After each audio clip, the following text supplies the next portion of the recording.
Welcome to our lecture on orbital hybridization. Have you ever wondered how atoms actually connect to form the complex molecules that make up everything around us, including our own bodies?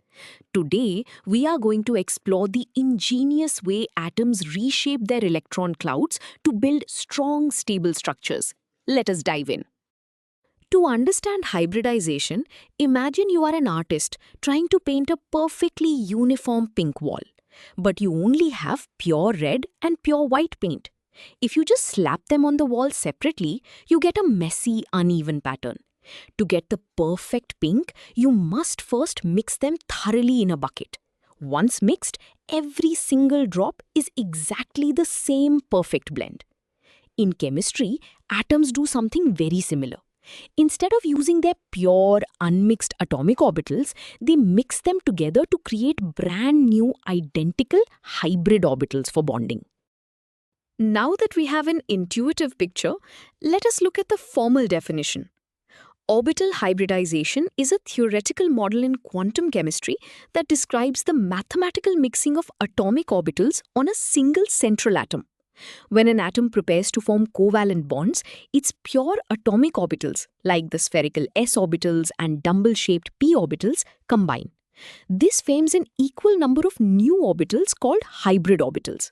These new orbitals have identical energies and shapes, and they arrange themselves perfectly in three-dimensional space to minimize repulsion between their negatively charged electrons. Why is this concept so important? Without orbital hybridization, we could not explain the shapes of almost all molecules in our universe. For instance, based on its isolated electron configuration, carbon should only be able to form two bonds at strange 90-degree angles.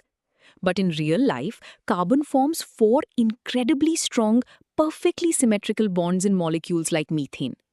Hybridization explains exactly how carbon achieves this stable shape.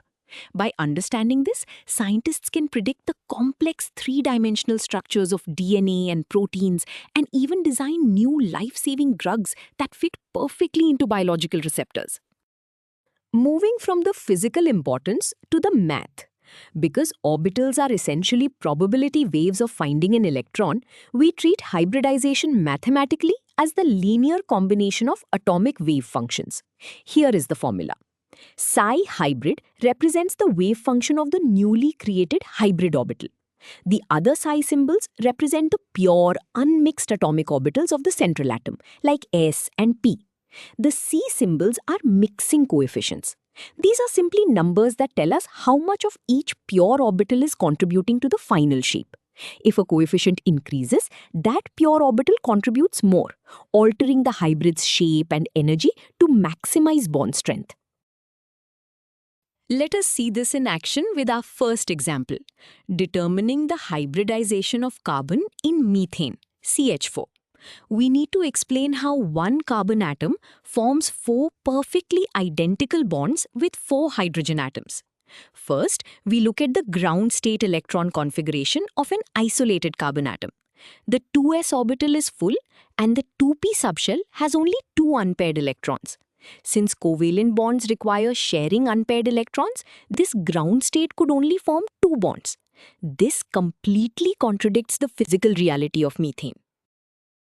To fix this problem, the carbon atom absorbs a small amount of energy.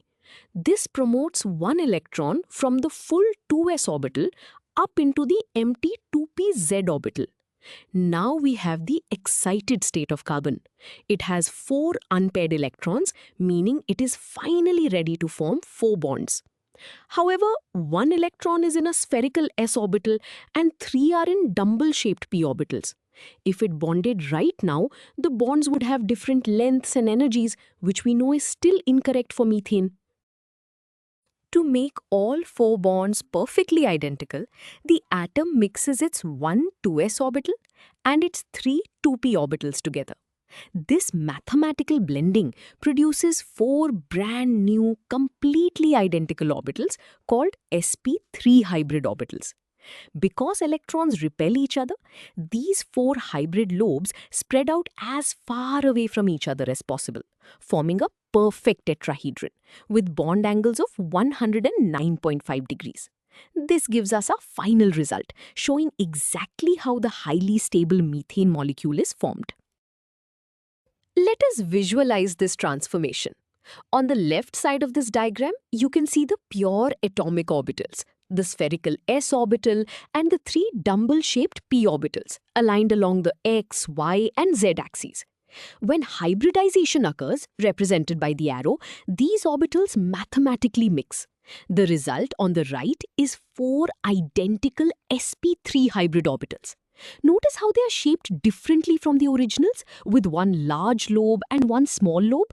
They arrange themselves into a perfect tetrahedron with exactly 109.5 degrees between them to minimize electron repulsion. Now let us look at a different scenario, determining the hybridization of carbon in ethene, C2H4. Here, we want to deeply understand how a double bond is formed between the two carbon atoms. Just like in methane, we start with the excited state of carbon, which has 4 unpaired electrons ready for bonding. However, in ethene, each carbon atom only needs to connect to 3 other atoms in total, 2 hydrogens and 1 carbon. Because it only connects to 3 atoms, it does not need to mix all 4 orbitals. Since it only needs 3 connections, the carbon atom mixes its one 2s orbital with only 2 of its 2p orbitals. This creates 3 identical sp2 hybrid orbitals. To minimize repulsion, these 3 orbitals spread out flat in a triangle with angles of exactly 120 degrees between them. But remember, carbon had 4 unpaired electrons. The one pure 2p orbital that was intentionally left out of the mixing process stands straight up, perfectly perpendicular to the flat triangle formed by the hybrid orbitals. This brings us to the final mathematical representation of the ethene double bond. The mixing equation shows the creation of 3 sp2 hybrids and 1 unhybridized p orbital. When the 2 carbon atoms connect, they form a double bond, broken into 2 distinct physical components. The first is a strong sigma bond, formed by the direct head-on overlap of the sp2 hybrid orbitals.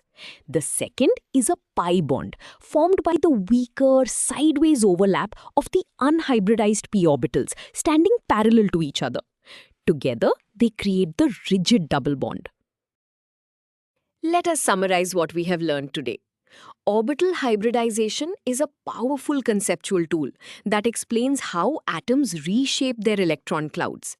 By mathematically mixing pure atomic orbitals, atoms create equivalent hybrid orbitals that minimize electron repulsion and maximize bonding overlap.